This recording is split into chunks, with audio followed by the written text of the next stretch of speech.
Mister Dhirendra Shastri, जो कि मध्य प्रदेश के रहने वाले हैं और बागेश्वर धाम के पीठाधीश्वर बताए जाते हैं, इनको लेकर के अक्सर विवाद रहता है। कभी ये किसी प्रकार का बयान देते हैं, कभी ये किसी प्रकार का बयान देते हैं। हाल ही में इन्होंने हिंदू राष्ट्र की मांग की है।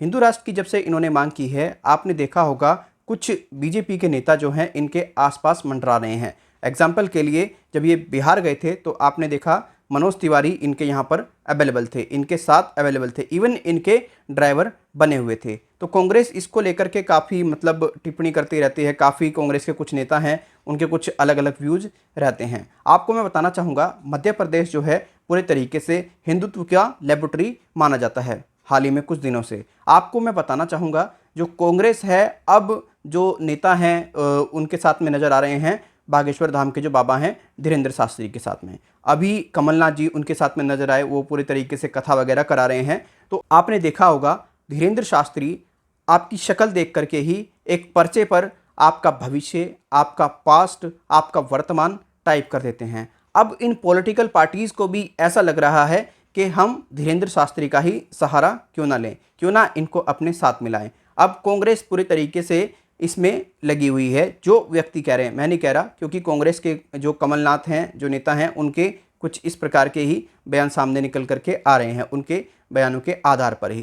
दोस्तों, आपको बताना चाहूँगा, जब भी चुनाव आता है तो पॉलिटिकल पार्टीज़ किसी न किसी बाबा को ला करके खड़ा कर देती हैं। 2013-14 में आपने देखा होगा, रामदेव आए थे सामने निकल करके, वो कह रहे थे कि काला धन वापस आएगा, ये होगा, वो होगा, फलाना होगा, ठिकाना होगा। लेकिन आज जो रामदेव हैं वो पूरे तरीके से एक तरीके से मौन उसमें चले गए हैं। रामदेव अब इस विषय पर कोई बात नहीं करते हैं, क्योंकि जो रामदेव के पहले बयान थे उनको लेकर के पूरी तरह से जो व्यक्ति हैं वो सवाल करते हैं, जनता जो है सवाल करते हैं, लेकिन रामदेव उन पर पूरे तरीके से सटीक जवाब नहीं दे पाते हैं।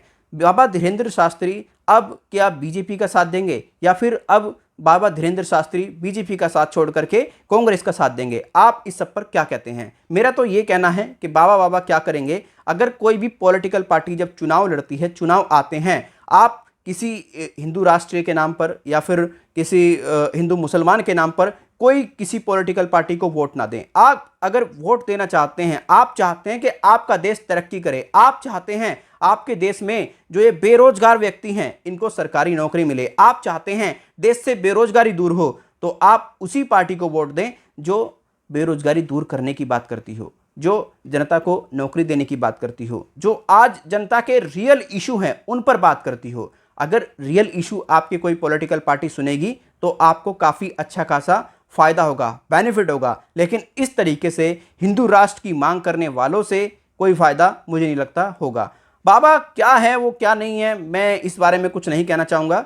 27 वर्षीय वो बाबा बन गए, तो 27 वर्षीय बाबा का जब वो हिंदू राष्ट्र की डिमांड कर रहे थे, तो ऐसे बाबा को तो मैं फिर क्या ही कहूँ, क्योंकि जो बाबा देखे गए हैं, जो बाबा होते हैं, वो सभी समुदाय के बारे में सोचते हैं, पर्टिकुलर एक समुदाय को लेकर के ही कोई टिप्पणी नहीं करते हैं। आप इस सब पर क्या कहते हैं? क्या आपको लगता है अब जो धीरेंद्र शास्त्री हैं वो कांग्रेस के साथ हैं? कमेंट सेक्शन में ज़रूर बताएं। क्या धीरेंद्र शास्त्री अब कांग्रेस को चुनाव जितवाएंगे?